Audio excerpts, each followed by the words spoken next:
بسم اللہ الرحمن الرحیم۔ گمنام ہیرو کے معزز ناظرین السلام علیکم۔ دوستو لائک ضرور کر دیا کریں، شکریہ۔ آئیے چلتے ہیں کہانی کی طرف۔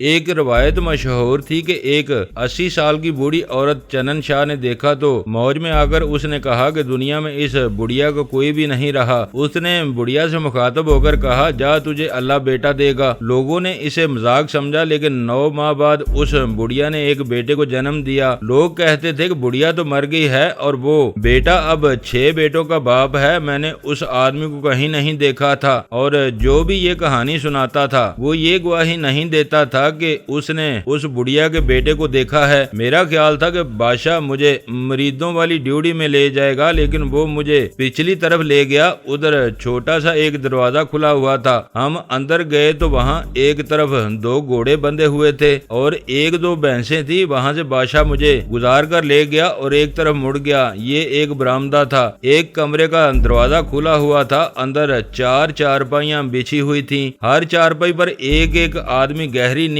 سویا ہوا تھا۔ بادشاہ نے پہلے ایک کو ٹخنے سے پکڑ کر گھسیٹا، پھر دوسرے کو سر سے پکڑ کر زور سے ہلایا۔ اٹھو اے اٹھو۔ بادشاہ نے 2-4 گالیاں بھی دے ڈالیں اور انہیں اٹھا کر کہا، ذرا ہمیں بھی نیند لینے دو۔ دونوں نے آنکھ کھلتے ہی بادشاہ کو 2-2 4-4 گالیاں دیں اور کہا کہ تم اس وقت کہاں آن ٹپکے ہو۔ بادشاہ نے مجھے کہا کہ لیٹ جاؤ، اور وہ خود دوسری چارپائی پر لیٹ گیا۔ وہ دونوں آدمی فرش پر لیٹ گئے۔ سنو اے، بادشاہ نے حاکموں کے لہجے میں کہا، جب چنن شاہ جاگے تو اسے بتانا کہ بادشاہ آیا ہے۔ میں حیران ہو رہا تھا کہ بادشاہ یہاں حکم چلا رہا تھا اور چنن شاہ کا نام اس طرح لیتا تھا جیسے وہ اس کا لنگوٹیا یار ہو۔ اس کمرے میں چرس کی بہت زیادہ بدبو تھی۔ یہ شاید چنن شاہ کے نوکر تھے جو رات کو چرس پیتے ہوں گے۔ میں بڑی ہی گہری نیند سویا ہوا تھا۔ معلوم نہیں بادشاہ کتنی دیر مجھے جھنجھوڑتا رہا، پھر میری آنکھ کھلی۔ اس نے کہا، آؤ چنن شاہ کے پاس چلیں۔ کئی ایک کمروں کے اندر سے اور 1-2 برآمدوں میں سے گزار کر بادشاہ مجھے ایک کمرے میں لے گیا۔ بڑا ہی خوش نما کمرہ تھا۔ ایک چوڑے اور بڑے خوبصورت پلنگ پر چنن شاہ بیٹھا تھا۔ صاف پتا چلتا تھا کہ ابھی جاگا ہے۔ مجھ پر چنن شاہ کا ایسا روب طاری ہوا کہ میرا قدم آگے نہیں بڑھتا تھا۔ بادشاہ آگے تھا۔ میرا خیال تھا کہ بادشاہ چنن شاہ کے پاؤں پر سر رکھے گا اور اس کے ہاتھ چومے گا، لیکن اس نے چنن شاہ کی ران پر بڑی زور سے ہاتھ مارا اور دڑام سے اس کے ساتھ پلنگ پر بیٹھ گیا۔ پھر بازو اس کے گلے میں ڈال دیا اور بولا، سنا چنن شاہ کیسے گزر رہی ہے۔ چنن شاہ نے بھی اپنا بازو بادشاہ کے گلے میں ڈال دیا۔ مجھے شک ہونے لگا کہ یہ چنن شاہ نہیں، لیکن یہ چنن شاہ ہی تھا۔ میں نے اسے کئی بار دیکھا تھا۔ میں جہاں کھڑا تھا وہیں کھڑا رہا۔ چنن شاہ نے میری طرف دیکھا اور ہاتھ یوں میری طرف بڑھایا جیسے بے تکلف دوست ایک دوسرے سے ہاتھ ملاتے ہیں۔ میں نے اس کا ہاتھ اپنے دونوں ہاتھوں میں لے کر آنکھوں سے لگایا۔ چنن شاہ کو جیسے میری پرواہ ہی نہیں تھی۔ وہ بادشاہ کے ساتھ لوفر لفنگوں کی طرح ہنسی مذاق کر رہا تھا۔ بادشاہ نے مجھے بیٹھنے کو کہا۔ میں پلنگ کے پاس رکھی ایک بڑی خوبصورت کرسی پر بیٹھ گیا۔ اتنے میں ایک جوان لڑکی اندر آئی۔ عجیب طرح کی حسین لڑکی تھی۔ اس نے چنن شاہ کی طرف دیکھا۔ چنن شاہ نے اسے کہا، لے آؤ۔ لڑکی چلی گئی۔ نیا مال لگتا ہے، بادشاہ نے چنن شاہ سے کہا۔ یہاں جب آؤ گے نیا مال دیکھو گے۔ چنن شاہ نے بادشاہ کو اپنے بازو کے گھیرے میں اپنی طرف کھینچتے ہوئے کہا۔ پھر اس نے پوچھا، آج اتنی سویرے کیسے آئے ہو؟ بادشاہ نے میری طرف دیکھا، پھر چنن شاہ سے مخاطب ہوا، یہ میرا نیا یار ہے، اسے تمہارے پاس امانت کے طور پر چھوڑنے آیا ہوں، لیکن یہ امانت نہیں، ایک تحفہ ہے، اسے اپنا دایاں بازو سمجھو۔ بادشاہ نے میرے گاؤں کا نام لے کر کہا، اس کا نام محمد خان ہے، تم نے اس گاؤں کے خانوں کا نام سنا ہوگا۔ اوہ خانوں! چنن شاہ نے سخت حیرت زدہ ہو کر کہا، پولیس کے بگوڑے خانوں تم ہی ہو؟ یہی ہے، بادشاہ نے کہا، اپنی بیوی اور ملک مختار کو تم ہی نے قتل کیا ہے؟ چنن شاہ نے مجھ سے پوچھا اور بولا، مجھے خبر مل چکی ہے۔ ہاں سرکار، میں نے جواب دیا، ان دونوں کو میں نے ہی قتل کیا ہے۔ کیا بات ہو گئی تھی؟ چنن شاہ نے پوچھا۔ وہ آپس میں ملتے ملاتے ہوں گے، یہ کہانیاں اس سے سنتے رہنا، بادشاہ نے اسے کہا۔ میں تھوڑی دیر بعد چلا جاؤں گا، یہ تمہارے پاس رہے گا، اسے آزما کر دیکھ لو، پھر تم کہو گے کہ ایسا ایک اور آدمی لا دو۔ میں حیران ہو رہا تھا کہ بادشاہ چنن شاہ کے ساتھ اسی طرح باتیں کر رہا تھا جس طرح میرے ساتھ کرتا تھا، نہ وہ اسے شاہ جی کہتا تھا نہ سرکار کہتا تھا۔ چنن شاہ کا انداز بھی بادشاہ کی طرح تھا۔ وہی لڑکی پھر کمرے میں آئی، اس کے ہاتھوں پر ٹرے تھی جس میں دودھ، پراٹھے اور ایک برتن میں بنا ہوا گوشت تھا۔ اس نے ٹرے اس میز پر رکھ دی جو پلنگ کے قریب پڑی ہوئی تھی۔ چنن شاہ نے کہا کہ پہلے کچھ کھا پی لو پھر باتیں کریں گے۔ کھانے کے بعد بادشاہ اور چنن شاہ نے ایسی باتیں کی جن سے مجھے شک ہوا کہ یہ معجزوں اور کرامات والا چنن شاہ نہیں ہے۔ کچھ دیر بعد بادشاہ اٹھ کھڑا ہوا، اس نے چنن شاہ کے کندھے پر زور سے ہاتھ مارا اور بولا کہ چلتا ہوں یار، تم ذرا ہمارے یار کا خیال رکھنا، ہمارے تھانے پر نظر رکھنا۔ کیسی باتیں کرتے ہو بادشاہ؟ چنن شاہ نے کہا، یہاں ہاتھی غائب ہو جاتے ہیں، یہ تو چھوٹا سا آدمی ہے۔ میں جب بنگال میں تھا تو مجھے وہاں کے لوگ کووی ہیکل جوان کہا کرتے تھے، کیونکہ میرا قد کاٹھ عام قسم کے بنگالی سے 1.5 گنا اونچا اور چوڑا چکلا تھا۔ میں اب اپنے آبائی علاقے میں تھا جہاں بیشتر لوگوں کے قد بد مجھ جتنے تھے۔ اس زمانے میں ہمارے علاقے کے عام آدمی کا قد بد مجھ جیسا ہوا کرتا تھا۔ چنن شاہ نے مجھے چھوٹا سا آدمی اس لیے کہا تھا کہ وہ خود بدمست سانڈ کی طرح پلا ہوا تھا۔ اس کا چہرہ لال سرخ تھا، اس میں جسمانی طاقت مجھ سے یقیناً زیادہ تھی۔ میں اور بادشاہ بھی بھوکے تھے، لیکن چنن شاہ اکیلا اتنے پراٹھے اور گوشت کھا گیا تھا جتنے ہم دونوں نے کھائے تھے۔ بادشاہ باہر نکلا تو مجھے بھی اپنے ساتھ باہر لے آیا۔ یہ ہے تمہاری جگہ۔ بادشاہ نے باہر صحن میں لے جا کر مجھے کہا، چاہو تو ساری عمر یہیں گزار دو، پولیس تمہاری بو بھی نہیں پا سکے گی۔ چنن شاہ کو اپنی ساری داستان سنا دینا، پھر یہ تمہیں جو کہے وہ کرنا، یہ تمہیں اس سارے علاقے کا بادشاہ بنا دے گا۔ بادشاہ یار، میں نے پوچھا، یہ کیا چکر ہے؟ تم تو شاید اسے پیر سمجھتے ہی نہیں۔ اس کے ساتھ 2-4 دن گزارو گے تو پتہ چلے گا کہ یہ پیر ہے یا کیا ہے۔ بادشاہ نے کہا، تم پر اس حویلی کے راز کھلیں گے، اپنا کوئی راز اس سے چھپا کر نہ رکھنا۔ جب بادشاہ چلا گیا تو میں پیر کے کمرے میں اس کے پاس بیٹھ گیا، یہ دیکھ کر بھی کہ چنن شاہ وہ پیر نہیں جس کے معجزے اور کرشمے مشہور تھے۔ میرے دل پر اس کا تقدس اور احترام طاری تھا، میں اس کی برابری میں بیٹھنے سے ڈرتا تھا۔ ہاں بھائی خانو، چنن شاہ نے کہا، اب کہو تم کس چکر میں پڑے ہوئے ہو؟ مجھ سے کوئی بات چھپا نہ لینا، جھوٹ بولو گے تو نقصان تمہارا ہی ہوگا۔ سرکار، میں نے عاجزی سے کہا، میں تو ایک مراد لے کر آیا تھا، میرا سارا خاندان آپ کا مرید ہے، میں نے اس درگاہ پر جھنڈے چڑھائے ہیں۔ یہ آپ کی کرامات اور نظر کرم تھی کہ مجھے پولیس میں ASI بھرتی کر لیا گیا تھا، یہاں سے کوئی خالی ہاتھ کبھی نہیں گیا۔ چنن شاہ نے کہا، تم مجھے وہ سناؤ جو تم پر بیتی ہے، میں نے دیکھ لیا ہے کہ تمہارے سینے میں شیر کا دل ہے۔ اپنی تعریف سن کر میں اپنے آپ کو شیر دل سمجھنے لگا۔ میں نے یہاں تک آپ کو جو کہانی سنائی ہے وہ چنن شاہ کو سنا دی۔ میں جب اسے اپنی کوئی واردات سناتا تھا تو کبھی وہ مسکرانے لگتا اور کبھی حیرت زدہ نظریں میرے چہرے پر جما دیتا، جیسے اسے یقین نہ آ رہا ہو اپنی بیوی اور اپنے باپ کے قاتل ملک مختار کو جس طرح میں نے قتل کیا تھا وہ چنن شاہ نے پہلے ہی سن رکھا تھا۔ اپنے جرائم کی اتنی لمبی کہانی سنا کر میں نے ہاتھ جوڑے اور چنن شاہ سے التجا کی، مجھے بخش دینا سرکار، میں بڑا پاپی ہوں، مجھے آپ کے سامنے بیٹھنے کا کوئی حق نہیں، میں تمہیں اپنے برابر بٹھاؤں گا خانو، چنن شاہ نے کہا اور میرے کندھے پر ہاتھ رکھ کر بولا، تم اب کہیں نہیں جاؤ گے۔ بادشاہ ٹھیک کہہ گیا ہے کہ تم میرے لیے بڑا قیمتی تحفہ ہو، میں تمہیں آزماؤں گا، اگر تم آزمائش میں پورے اترے تو میں تمہیں ایک راز کی بات بتاؤں گا۔ حکم دیں سرکار، میں نے کہا، اپنی جان پر کھیل جاؤں گا، میں دیکھنا چاہتا ہوں کہ تم کتنے سچے ہو۔ چنن شاہ نے کہا، میں ایک ہندو ساہوکار کے گھر تم سے ڈکیٹی کی ایک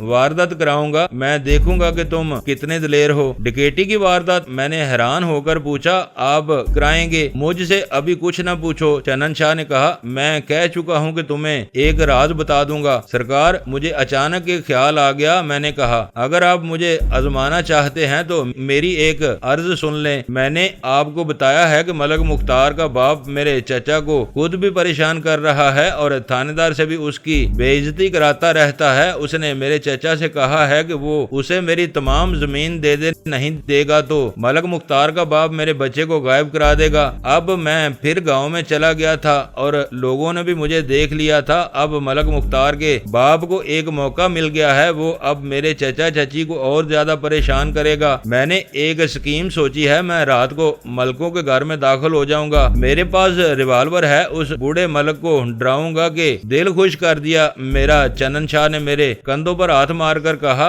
اس گھر میں بڑا مال ہے، نقدی بھی ہے، سونا بھی ہے، بڑے ملک کی بہو ہے اور اس کی ایک بیٹی کنواری ہے، اس کی بیٹی کا پورا زیور گھر میں پڑا ہے، بہو کا بھی ہے، ملک کی بیوی کا بھی ہے، میں تمہیں اپنے آدمی دوں گا، تم نقب لگا سکتے ہو۔ نقب کی ضرورت نہیں، میں نے کہا، میں گھر میں داخل ہو جاؤں گا، لیکن سرکار میں ڈاکہ نہیں ڈالوں گا، میں اسے یہ بتانا چاہتا ہوں کہ میں جب چاہوں تمہارے گھر میں داخل ہو سکتا ہوں اور تمہارے گھر کے بچے کو قتل کر سکتا ہوں۔ تم بیوقوف ہو۔ چنن شاہ نے کہا، مال لاؤ، مال، مجھے مال چاہیے، کہو کتنے آدمی تمہارے ساتھ کروں؟ 3 کافی ہیں، میں نے کہا۔ بادشاہ اور چنن شاہ نے آپس میں جس انداز سے باتیں کی تھی، مجھے اس سے شک ہو گیا تھا کہ چنن شاہ بھی انہی پیروں میں سے ہے جن کی کرامات کے لوگ عقیدت مند ہوتے ہیں، لیکن درپردہ وہ کچھ اور ہوتے ہیں۔ میں ایسے کسی پیر کا نام لینا مناسب نہیں سمجھتا۔ ایسے کئی پیر ہیں جن کے پاس ڈاکوؤں کا ایک گروہ ہوتا ہے۔ اگر باقاعدہ گروہ نہ ہو تو جرائم پیشہ لوگوں کے ساتھ ایسے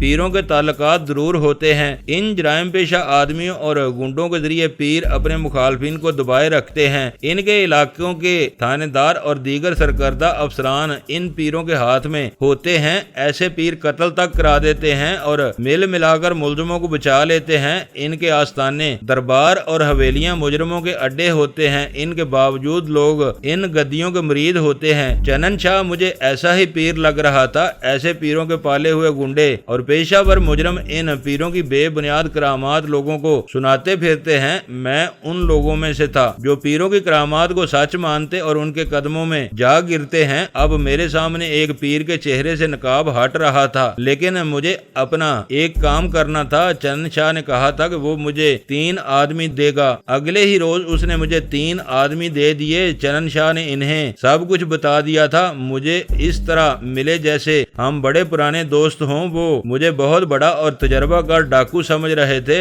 چنن شاہ نے انہیں میرے متعلق یہی بتایا ہوگا کہ یہ شخص استاد ہے، اسی لیے یہ تینوں مجھے استاد جی کہتے تھے۔ ہم چاروں شام گہری ہوتے ہی چل پڑے۔ ہمارے سامنے 16-17 میل کی بڑی کٹھن مسافت تھی۔ ہم راستوں سے ہٹ کر جا رہے تھے۔ زمین پتھریلی تھی، چھوٹی بڑی چٹانیں بھی تھیں، درخت خاردار تھے جن کی ڈالیاں ہمارا راستہ روکتی تھیں۔ کہیں ہم نیچے چلے جاتے اور کہیں ہم گھاٹی چڑھ رہے ہوتے۔ خشک ندیوں کے پاٹ بھی تھے۔ یہ علاقہ ڈاکوؤں اور رہزنوں کے لیے نہایت اچھا اور فائدہ مند تھا۔ موقع واردات سے بھاگو تو یہ علاقہ تعاقب کرنے والوں کو دور ہی رکھتا تھا۔ ہم آدھی رات کے لگ بھگ گاؤں کے قریب پہنچے۔ چاندنی رات میں گاؤں ایسے لگتا تھا جیسے اسیب زدہ ہو اور لوگ مکان خالی کر کے بھاگ گئے ہوں۔ ہم ملکوں کے مکان کے قریب گئے تو ایک کتا دھیمی آواز میں گرایا۔ ہم نے اس کا انتظام کر رکھا تھا۔ ہمارے پاس گائے یا بھینس کی ٹانگ کی ہڈی تھی، ہم نے اس کے اندر گوشت بھر رکھا تھا۔ یہ ملکوں کا خونخوار کتا تھا، رات کو رکھوالی کے لیے کھلا رہتا تھا۔ وہ آہستہ آہستہ ہماری طرف آ رہا تھا۔ ہم نے ہڈی اس کی طرف پھینک دی۔ اس نے ہڈی کو سونگا، پھر اسے منہ میں لے لیا اور پرے جا کر بیٹھ گیا۔ اسے ساری رات ہڈی میں سے گوشت نکالنے میں گزارنی تھی۔ میں اس مکان سے بڑی اچھی طرح واقف تھا۔ بچپن سے میں اس مکان کو دیکھتا آیا تھا۔ میرا باپ جب اس مکان میں رہنے والے ایک آدمی کے ہاتھوں قتل ہو گیا تھا تو میں ہر وقت انتقام کی سوچنے لگا تھا۔ میں اس مکان کو اس نظر سے دیکھا کرتا تھا کہ رات کو اس میں داخل ہو جاؤں گا اور گھر کے بوڑھے سے لے کر بچے تک کو قتل کر دوں۔ مکان کا ایک پہلو ایسا تھا جدھر سے اندر جا سکتے تھے، وہ تو لڑک پن تھا۔ ارادے دل میں آتے اور دل میں ہی مر جاتے تھے اور میں دانت پیس کر رہ جاتا تھا۔ اس رات جب میں 3 آدمیوں کے ساتھ اس قلعہ نما مکان کے قریب کھڑا تھا تو میں معمولی سے کسان کا کم سن بیٹا نہیں بلکہ ایک بڑا خطرناک ڈاکو اور قاتل تھا۔ مجھے ڈاکو اور قاتل اسی مکان نے بنایا تھا۔ کتے کو میں نے ہڈی میں سے گوشت نکالنے میں مصروف کر دیا تھا۔ اپنے ساتھیوں کو میں اس طرف لے گیا جہاں سے میں لڑکپن میں سوچا کرتا تھا کہ اوپر جا کر اندر جا سکتے ہیں۔ وہ رسوئی کی چھت تھی اور یہ دوسری چھتوں سے کم اونچی تھی۔ میں دیوار کے ساتھ پیٹھ لگا کر کھڑا ہو گیا۔ ایک آدمی سے کہا کہ وہ میرے اوپر چڑھ کر اوپر چلا جائے، میں نے اپنے ہاتھوں کو اپنی ناف پر جوڑ کر اس کے لیے پاؤں رکھنے کا انتظام کر دیا۔ اس نے میرے ہاتھوں کے پیالے میں پاؤں رکھا، ہاتھ میرے کندھوں پر رکھے اور اوپر کو اٹھا۔ اس نے دوسرا پاؤں میرے کندھے پر رکھا اور وہ منڈیر پر پہنچ گیا۔ اس طریقے سے میں نے تینوں آدمیوں کو اوپر چڑھا دیا۔ وہ چھوٹے چھوٹے قد اور دبلے پتلے جسموں والے بنگالی نہیں تھے، وہ میرے قد بت کے گٹھے ہوئے جسموں والے پنجابی تھے۔ ان میں سے دو پیٹ کے بل چھت پر لیٹ گئے اور دونوں نے ایک ایک ہاتھ نیچے لٹکایا۔ میں نے ان دونوں ہاتھوں کو اچھل کر پکڑ لیا اور پاؤں دیوار کے ساتھ جما دیے، کچھ انہوں نے اور کچھ میں نے زور لگایا تو میں منڈیر تک چلا گیا۔ وہاں سے اوپر جانا مشکل نہ تھا، چاندنی فائدہ دے رہی تھی۔ نیچے دیکھا، رسوئی کے ساتھ تھڑا سا تھا، میں نے اس طرف تھڑے پر اتر گیا۔ میرے ساتھی بھی ایک دوسرے کے پیچھے اتر آئے۔ ان تینوں کے پاس کلہاڑیاں تھیں اور تینوں کے سر اور چہرے صافوں میں لپٹے ہوئے تھے۔ رات کے وقت اس حلیے کا آدمی بڑا ہی خوفناک لگتا ہے۔ میرا چہرہ ننگا تھا کیونکہ میں اس اونچے مکان والوں کو اپنا چہرہ دکھانا چاہتا تھا۔ میں انہیں یہی بتانے گیا تھا کہ میں کون ہوں اور کیا کر سکتا ہوں۔ 3 چارپائیاں صحن میں تھیں، 3 مرد یا 3 عورتیں سوئی ہوئی تھیں، ان کے اوپر کھیس تھے۔ برآمدے میں چارپائیاں تھیں، ان پر بھی گھر والے سوئے ہوئے تھے۔ 2 آدمی اس طرف گئے، میں ایک ساتھی کو ساتھ لے کر صحن والی چارپائیوں کے پاس گیا۔ پہلے جسے جگایا وہ ملک کا بیٹا تھا، ملک مختار، میرے مقتول کا بھائی۔ میں نے اسے کہا، ملکہ، منہ سے آواز نہ نکلے مارے جاؤ گے۔ وہ گھبرایا ہوا اٹھا اور خاموش رہا۔ اس کے ساتھ والی چارپائی پر اس کی بیوی تھی، اس کی بھی آنکھ کھل گئی۔ میں نے اسے بھی کہا کہ آواز نہ نکالے۔ تیسری چارپائی پر 2 بچے سوئے ہوئے تھے۔ برآمدے میں سوئے ہوئے آدمیوں اور عورتوں کو میرے ساتھیوں نے جگا لیا تھا۔ بڑے ملک کی بوڑھی بیوی سے کہا کہ لالٹن جلائے، وہ جلا کر لے آئی۔ برآمدے میں ملک کی کماری اور نوجوان بیٹی بھی سوئی ہوئی تھی۔ وہ بہت خوبصورت لمبوترے قد کی گوری چٹی لڑکی تھی۔ اس کی بھابھی بھی جو صحن میں تھی خوبصورتی میں کم نہ تھی اور وہ بھرپور جوانی کی عمر میں تھی۔ میں نے ان دونوں لڑکیوں کو الگ کھڑا کر لیا اور ان پر اپنے 2 ساتھی کھڑے کر دیے۔ مردوں کو بھی الگ کھڑا کر لیا۔ مردوں میں ایک بڑا ملک تھا جو بوڑھا ہو گیا تھا، ایک اس کا جوان شادی شدہ بیٹا جسے میں نے صحن سے اٹھایا تھا، اور اس کے ایک بھائی جس کی عمر 15-16 سال تھی۔ یہ لوگ بزدل نہیں تھے، اگر ان کے ہاتھوں میں چھوٹے چھوٹے ڈنڈے آ جاتے تو بھی کلہاڑیوں کا مقابلہ کرتے، مگر وہ سوئے ہوئے ہمارے قبضے میں آ گئے تھے اور ہم ڈاکو تھے۔ ڈاکو کی دہشت گھر والوں کی جسمانی طاقت اور حوصلے کو سرد کر دیتی ہے۔ پھر بھی ملک کے بڑے بیٹے نے کہا کہ خانو، مجھے ایک لاٹھی اٹھا لینے دو اور تم چاروں صحن میں آ جاؤ، پستول بزدل چلایا کرتے ہیں۔ اس کی ماں دوڑ کر اس سے لپٹ گئی اور اسے کہنے لگی کہ وہ چپ رہے۔ وہ ماں تھی، دیکھ رہی تھی کہ اس کا بیٹا ڈاکوؤں کو للکار رہا تھا جس کا نتیجہ موت تھا۔ خالہ مت ڈرو، میں نے کہا، ہم کسی کی جان لینے نہیں آئے، میں اپنے باپ کے خون کا بدلہ لے چکا ہوں، میں کسی اور کام سے آیا ہوں۔ خانو پتر، بوڑھی ملکانی نے پیار سے کہا، کچھ رقم لے لو اور چلے جاؤ۔ 1 پیسہ نہیں لوں گا، میں نے کہا۔ ملک چاچا تم بھی سن لو، یہ دیکھ لو تمہاری دونوں لڑکیاں میرے قبضے میں ہیں، میں انہیں ساتھ لے جاؤں تو تم کیا کر سکتے ہو؟ خانو بیٹے، بوڑھے ملک نے منت سماجت کے لہجے میں کہا، یہ کام نہ کرنا، اس گھر میں جتنا پیسہ ہے لے جاؤ، میری اس عمر میں میری عزت اپنے ساتھ نہ لے جانا، تم سمجھتے ہو کہ تمہاری عزت ہے، ہماری نہیں۔ میں نے کہا، تمہارے بیٹے مختار نے میری بیوی کی مجبوری سے فائدہ اٹھایا تھا اور اسے اس نے اپنی بیوی بنا رکھا تھا، وہ اپنی سزا پا گیا ہے۔ بوڑھے ملک نے کہا، اس کے گناہ اس کے ساتھ چلے گئے ہیں، اس کا بدلہ ان بچیوں سے نہ لو۔ میری ہنسی نکل گئی، لیکن اس ہنسی میں دکھ اور درد تھا۔ یہ لوگ اپنے گھر میں رکھی ہوئی رقم پر سارے گاؤں کے حاکم بنے ہوئے تھے۔ غریب کسانوں اور چھوٹی ذاتوں کی قسمت کو انہوں نے اپنے ہاتھ میں لے رکھا تھا۔ میرے باپ کو قتل کر کے انہوں نے قانون کو خرید لیا تھا۔ یہ سمجھتے تھے کہ رقم، زمین، جائیداد اور زیورات بہت بڑی طاقت ہیں۔ اب ملک اور اس کی بیوی مجھے رقم پیش کر رہے تھے۔ اب ان کی قسمت، ان کی عزت اور ان کی زندگی میرے ہاتھ میں تھی۔ رقم اور زمین ان کی کوئی مدد نہیں کر سکتی تھی۔ ملک چاچا، میں نے کہا، مجھے اس گھر سے کچھ نہیں چاہیے، میری ایک بات غور سے سن لو، میری تمہاری کوئی دشمنی نہیں۔ تمہارے بیٹے نے میرے باپ کو قتل کیا تھا، اسے میں نے قتل کر دیا ہے، حساب برابر ہو گیا ہے۔ اب تم میرے ساتھ دشمنی شروع کر رہے ہو۔ نہ خانو بیٹا، اس نے پیار سے کہا، تم تو میرے بیٹے ہو، میری تمہاری کوئی دشمنی نہیں۔ تم جھوٹ بولتے ہو چاچا، میں نے کہا، تم موت سے ڈرتے ہو، لیکن جھوٹ تمہیں موت سے بچا نہیں سکے گا۔ ان لڑکیوں کو میرے ہاتھ سے تمہارا جھوٹ نہیں چھڑا سکے گا۔ اس وقت گاؤں میں ہم صرف 4 آدمی نہیں، میرے 20 ساتھیوں نے سارے گاؤں کو گھیرے میں لے رکھا ہے۔ تمہارے دروازے کے سامنے میدان میں میرے 6 آدمی کھڑے ہیں، ہم چاہیں تو سارے گاؤں کو آگ لگا سکتے ہیں۔ میری بات غور سے سنو، تم نے میرے چچا سے کہا ہے کہ وہ تمہیں میری زمین کے کاغذات دے دے، اگر نہیں دے گا تو تم میرے بچے کو غائب کرا دو گے۔ تم میرے چچا اور چچی کو پولیس کے ہاتھوں پریشان اور بے عزت کرا رہے ہو۔ اب نہیں کراؤں گا خانو بیٹا، ملک نے کہا۔ میری بات سن لو، میں نے کہا، میرے چچا کو پریشان کرنا چھوڑ دو۔ تھانے دار سے کہو گے میرا چچا شریف آدمی ہے اور خانو اس کے گھر زبردستی آیا تھا، پولیس کو میرے چچا کے قریب نہ آنے دینا۔ وعدہ ہوا خانو بیٹا، اس نے کہا، جیسا تم چاہتے ہو ویسا ہی ہوگا، اگر ویسا ہی نہیں ہوگا تو اس گھر کو آگ لگا دی جائے گی۔ میں نے کہا، تمہیں اگر کچھ شک ہے کہ میں کچھ نہیں کر سکتا تو اپنی ان لڑکیوں کے حال پر رحم کرنا، یہ دیوار اور اونچی کر لو، رکھوالی کے 1 درجن کتے مکان کے ارد گرد چھوڑ دو، جو بندوبست کر سکتے ہو کر لینا، میں تمہیں ایک رات پھر اسی طرح اپنے سامنے کھڑا کر لوں گا اور یہ 2 لڑکیاں تم سب کے سامنے میرے آدمیوں کے ساتھ جائیں گے۔ تم میں سے کسی کو جان سے نہیں ماروں گا، لیکن تمہارا ایسا حال کر جاؤں گا کہ باقی عمر اپاہج و فقیر بن کر گزارو گے۔ کیا میں تمہارا گھر لوٹ نہیں سکتا؟ کیا میں ان لڑکیوں کو اپنے ساتھ نہیں لے جا سکتا؟ لے جا سکتا ہوں، تمہارا گھر خالی کر سکتا ہوں، لیکن نہیں کروں گا، میں جا رہا ہوں۔ میں نے اپنے ساتھیوں سے کہا، چھوڑ دو ان لڑکیوں کو، چلو یہاں سے۔ وہ سب آہستہ آہستہ